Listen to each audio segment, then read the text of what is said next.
오늘 제가 정말 여러분께 소개하고 싶은 것은 한 달 전쯤에 제가 양양자 의원과 저희 여의도 재건축조합 유튜브 채널에서 대담을 하면서 느꼈던 점이었습니다. 저는 놀랐습니다. 저도 12년 가까이 정치 언저리에 있으면서 정말 많은 분들과 대담을 했고 그리고 많은 대화를 나눴지만은 어떻게 일과 관련된 이야기, 인재 육성과 관련된 얘기를 바탕으로 4시간 동안 저희가 대담을 할 수 있었는지 정말 신기했습니다. 그리고 나중에 유튜브는 통계가 나옵니다. 방송을 보다가 보통 10분 만에 이탈하고 다른 영상으로 넘어가는 분들이 대부분인 반면에 저희가 대담을 했던 그 4시간 시간 동안에 평균 시청 시간이 1시간 반이 넘었습니다. 눈을 뗄 수 없는 대화라는 것이 바로 그런 것을 의미하겠죠. 이 말씀을 드리는 이유는 대한민국의 젊은 세대가 지금까지 정치에서 뭔가 다뤄지지 않는다는 것을, 그런 주제를 다루는 것을 발견했을 때 얼마나 격렬하게 반응하는지를 저희는 확인했던 것이었습니다. 지난 2022년, 2021년 선거의 과정을 거치면서 그 당시에는 젠더 이슈라는 것이 아주 중요한 문제로 떠올랐습니다. 그 전까지 정치권에서 다뤄지지 않던 주제가 다뤄지니 젊은 세대가 열광했던 것입니다. 그런데 저와 양양자 의원님이 대답을 하는 걸 보면서 저에게 이메일로 또 메시지로 쏟아졌던 내용은 저 이공계였는데 솔직히 말하면은 정치인간의 대담 속에서 약어들이 등장할 줄은 꿈에도 몰랐다. 반도체 용어 CMOS, CCD 이런 것들이 등장하고 리소그래피 이런 것들이 등장해가지고 대화를 이끌어 나갈 수 있다는 거는 눈을 뗄 수 없는 그런 변화였다라고 이야기합니다. 저는 그래서 상당히 이번에 새로운 정치가 태동하기 위해 가지고 가야 될 지향점에 대해서 확신을 가지고 있습니다. 지금까지 정치권에서 다뤄지지 않았던 과학기술의 주제가 중심에 우뚝 서야 된다. 이렇게 이야기합니다. 그리고 저는 이렇게 생각합니다. 제가 이번에 개혁신당의 정강정책위원장을 맡아 추진하면서 어제는 저희 당내에서 언론관 관련해가지고 이야기를 하였고 공영방송의 지배구조에 대해서 이야기를 했습니다. 저희가 언젠가는 과학기술에 대한 저희의 입장도 밝힐 날이 있을 겁니다. 그런데 여기 있는 언론인들께 말씀드릴게요. 기대하지 마십시오. 양양자 의원의 모든 생각을 그대로 받아들이겠습니다.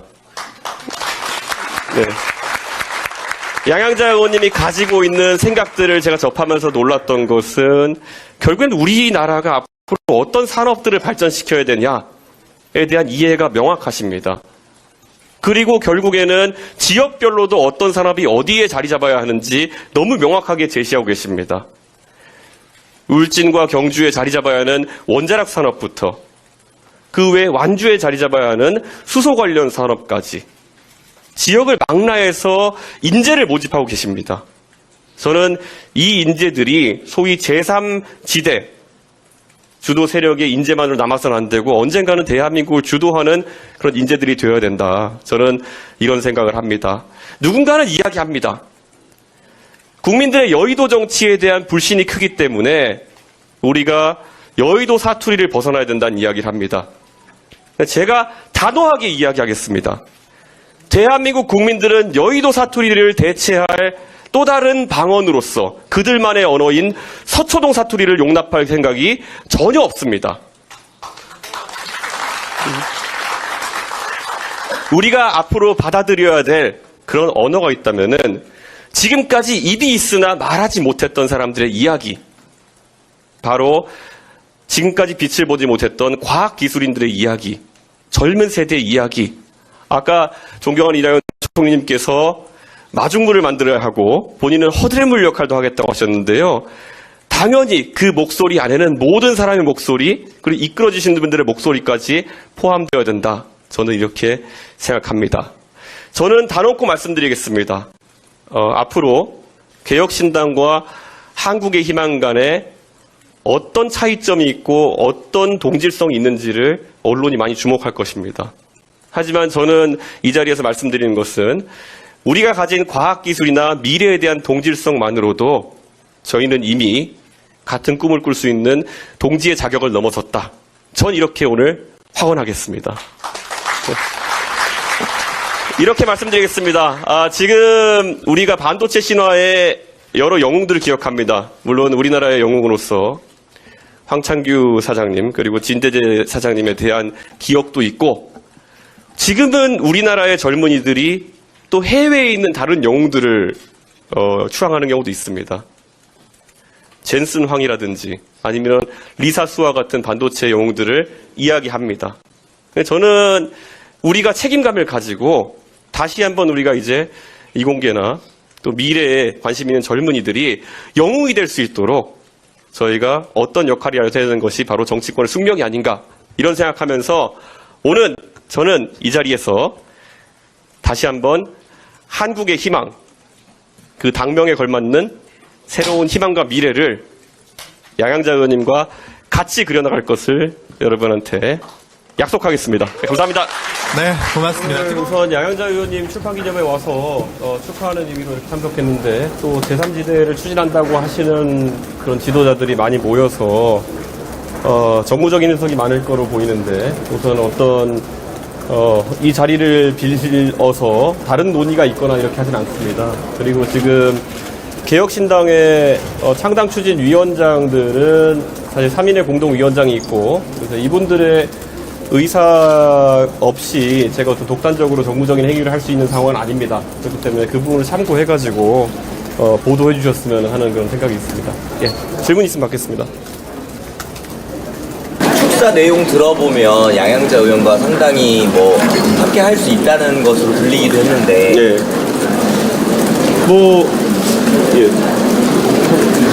양양자 의원님 같은 경우엔 저도 사실 국회에서 과학기술인의 역할로 참여하시는 의원들을 종종 봐왔지만은 누구보다도 여기에 진심이시고 그리고 추진력을 가지고 정책을 만들고 계신 분이다. 저는 이런 평가를 합니다.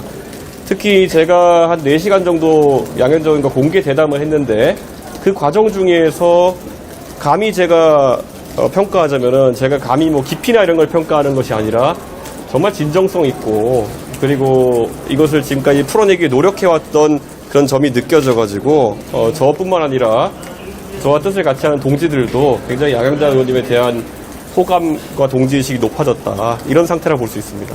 예.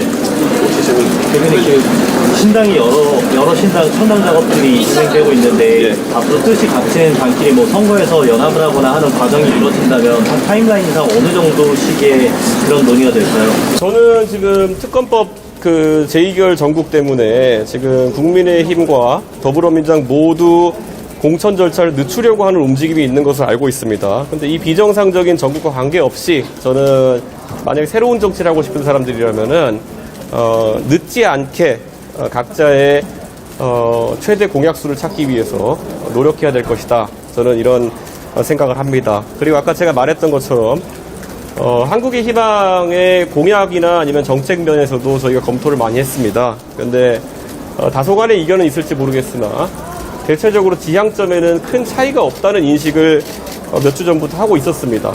그리고 제가 파악하기로는 저희 개혁신당의 방향성에 맞춰서 한국의 희망도 일부 정책에 대한 관점을 충분히 조정할 수 있다는 입장인 것으로 알고 있습니다. 그렇기 때문에 저희는 이렇게 표현하겠습니다. 다른 세력과의 사이에 지금 한강 정도의 차이가 놓여 있다고 한다면 한국의 희망과의 사이에는 청계천 정도가 놓여 있다. 예, 이 정도의 이야기를 할 수 있을 것 같습니다. 예. 대표님, 어제 이낙연 대표께서 양당 득점을 깨는데 누구라도 함께해야 한다, 이렇게 말씀하셨는데 어떻게? 저는 이낙연 총리님께서 하신 그런 어떤 문제의식에는 공감하고요. 그런데 그것의 방법론에 있어서 우리는 좀 더 구체적이어야 된다, 이렇게 생각합니다. 아까 제가 말했던 것처럼 여의도 사투리와 뭔가 서초동 사투리의 대결처럼 비춰져서는 또 다른 여의도의 세력이 대안이 될 수는 없다는 것을 국민들이 알고 있기 때문에 조금 더 확장된 범위의 새로운 아젠다들이 들어와야 된다, 이런 생각을 하고, 저는 우선 개혁신당에서는 그렇기 때문에 앞으로 창당 과정 완료한 직후부터 조금 더 시민에 각박해가는 장외 행보를 가속화할 것이다, 그렇게 이야기하고, 저는 대한민국의 소위 지금 젊은 세대의 절반이 이공계라고 했을 때 그 절반의 목소리가 소외되어 있는 현실에 대해서도 우리가 강하게 문제의식을 가져야 된다. 이렇게 생각하고 한국의 희망은 지금 그런 어떤 이공계 과학기술인 위주로 인재 영입을 활발하게 진행하는 것으로 알고 있습니다. 그렇기 때문에 그런 부분과도 저희가 긴밀하게 협조할 수 있도록 논의를 하려고 합니다. 대표님 혹시 신당 합류할 새로운 인사들 예. 뭐 추가로 좀 준비되고 있는 게 있을까요? 제가 요즘 사실 제가 정강정책위원장을 하겠다고 했던 것이 도저히 이제 저녁 시간대나 점심시간 때 만나 뵙고 이렇게 인사를 해야 될 사람이 너무 많아가지고 제가 통상적인 어떤 그런 행동들 하지 못해가지고 제가 천하람 위원장과 이기인 위원장 그리고 하은하 위원장한테 좀 부탁드린 부분도 있습니다. 그렇기 때문에 사람 만나는 일은 지금 굉장히 활발하게 하고 있고 다만 이런 게 있습니다.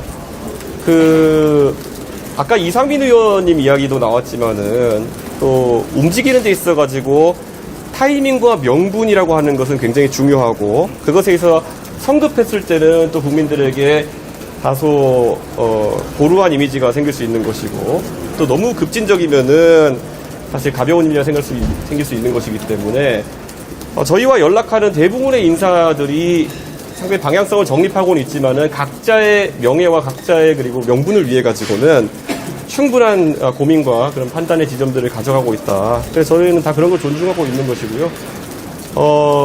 최근 들어서 그냥 언론인들께 말씀드리자면은 가장 눈에 띄는 것은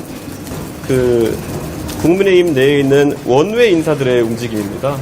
원외 인사들의 움직임이 굉장히 활발하다 정도까지는 제가 얘기 드릴 수 있을 것 같습니다. 네. 어떻게 활발하다는 말씀인가요?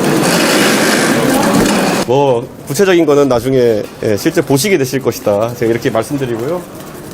소위 저희가 현역 의원들의 움직임은 가장 무겁지만 가장 임팩트가 있을 것이고 그 사이 보면 원외 당협위원장이나 아니면 전직 의원급들의 움직임도 있을 것이고 또 정치를 하고 싶었지만은 거대 양당의 장벽에 막혀가지고 그런 원외 위원장의 타이틀까지도 획득하지 못하셨지만은 굉장한 인재이신 분들이 있습니다. 이분들을 정치권에서는 속칭 장외라고 말하기도 하는데요. 저는 골고루 지금 저희가 접촉을 하고 있고 대화하고 있다라고 이렇게 알려드리겠습니다. 원내 의원님들 중에 신당 참여 의사를 하신 분들이 계실까요? 제가 이따 한들 그분들에게 가서 언론인들이 물어본다 해도 확인을 지금 해주실 단계는 아니기 때문에 아까 말씀드렸던 것처럼 각자의 고민이 좀 다릅니다. 원내에 계신 분들 같은 경우에는 결국에는 가장 순탄한 합류를 위해서는 명분과 시점이 되게 중요한 것이고요.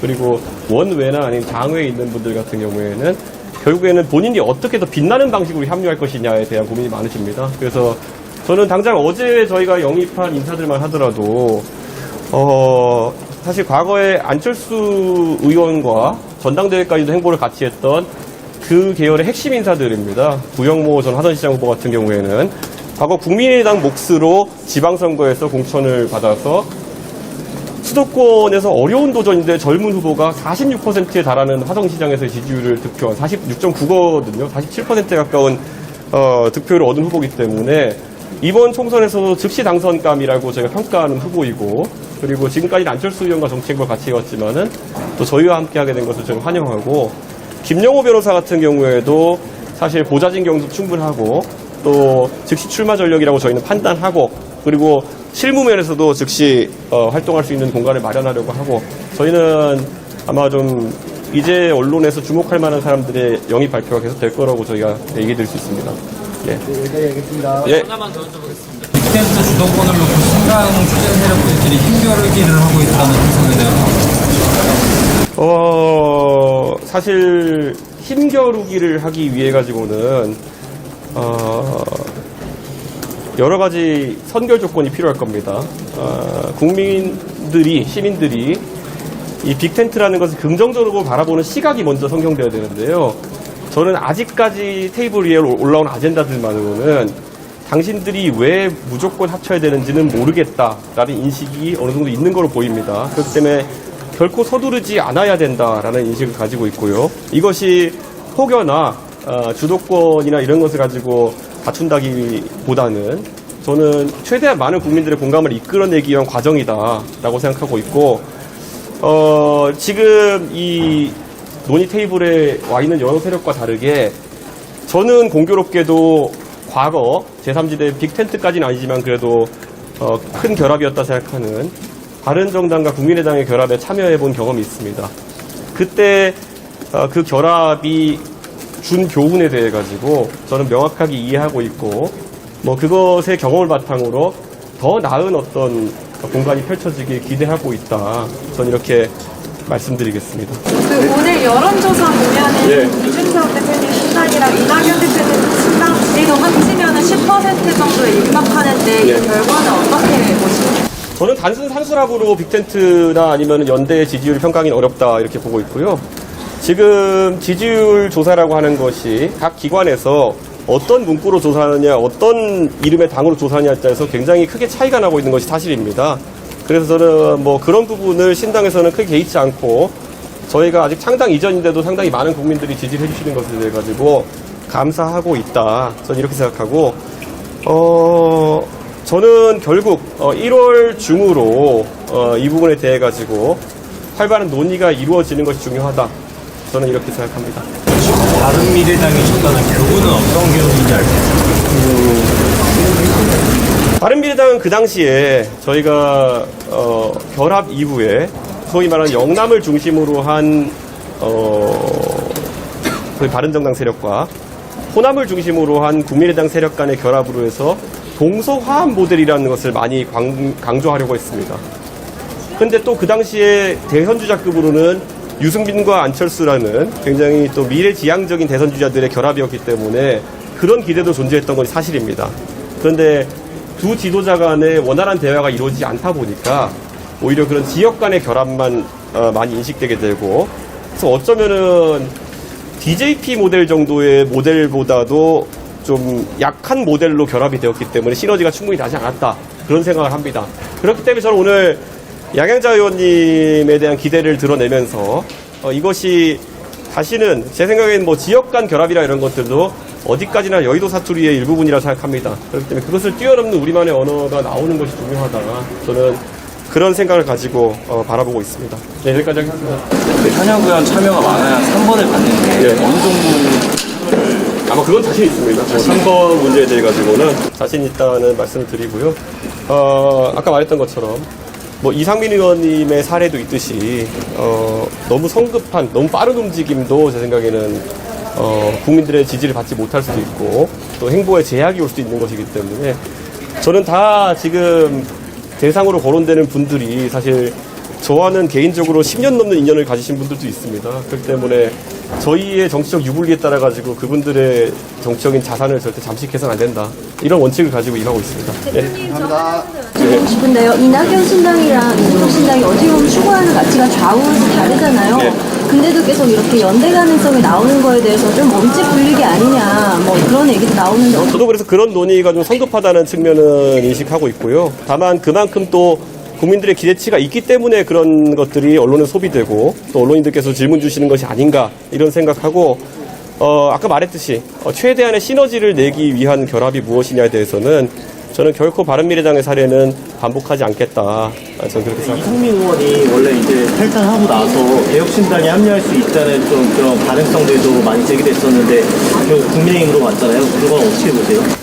저는 이상민 의원은 어쨌든 5선 의원으로서 중진으로서의 고민이 또 여타 다른 제3세력 추진하는 사람들과 다른 부분이 있으셨을 거다 이렇게 이해합니다. 그리고 이상민 의원님과 제가 몇 번 대화를 나누면서 사실 정치개혁에 대한 그 이상민 의원님의 의지는 몇 번 확인했으나 그 방법론에 대해서는 어느 정도 이견이 있었던 것도 사실입니다. 그렇기 때문에 뭐 이상민 의원님이 가시는 길을 항상 존중하고 다만 어제 조홍천 의원님도 지적하셨듯이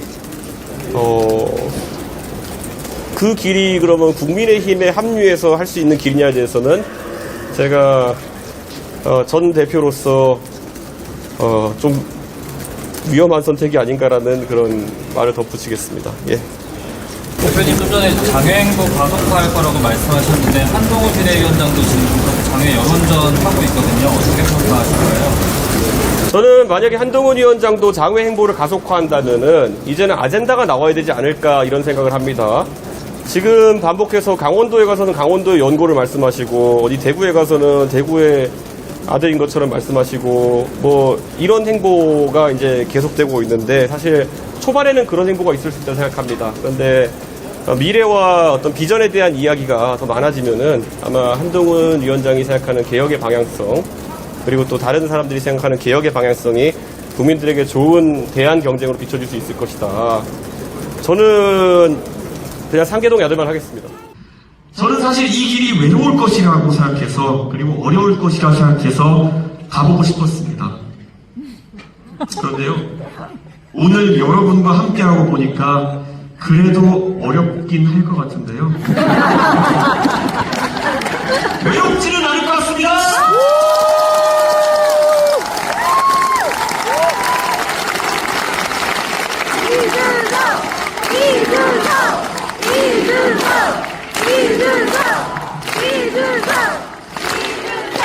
여기 계신 분들 모두 같이 한번 대구를 그리고 경북을 대한민국을 바꾸는 큰 도전을 같이 해봤으면 좋겠습니다. 우리가 바라는 새로운 형태의 정치가 아까는 초승달에서 차오른다고 말했지만은 우리의 정치가 권위주의를 타파하고 미래의 논제를 꺼내드는 시발점이 될 것이라고, 그게 오늘이라고 저는 확신합니다. 언젠가는 우리의 초승달과 같은 정치 문화가 보름달이 되어가지고 둥실 떠오르는 날, 우리 대한민국이 살기 좋은 나라가 되어 있을 것입니다. 둥실 떠오르는 그날까지